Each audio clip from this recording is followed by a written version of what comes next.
আমি তাকে মহাযজ্ঞ করে অপমান করব, সে যেন দেবকে মাথা তুলে দাঁড়াতে না পারে।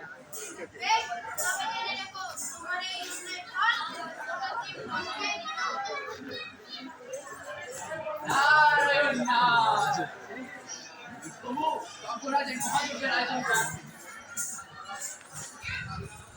আনন্দ তখন হতো প্রভু, তখন আপনি আর মাতা সতী মহাযজ্ঞে আমন্ত্রিত হতেন। কিন্তু আমার ভাগ্য দেখুন, স্বর্গের সকল দেবতাকে আমন্ত্রণ জানালাম, আপনাদের ছাড়া। নারায়ণ নারায়ণ হরি বল।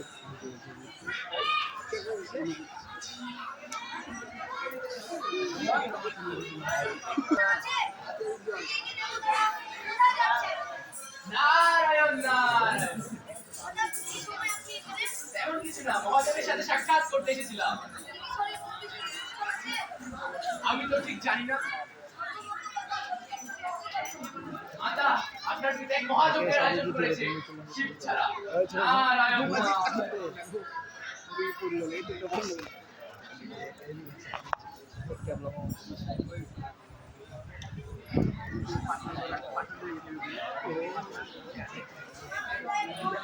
আচ্ছা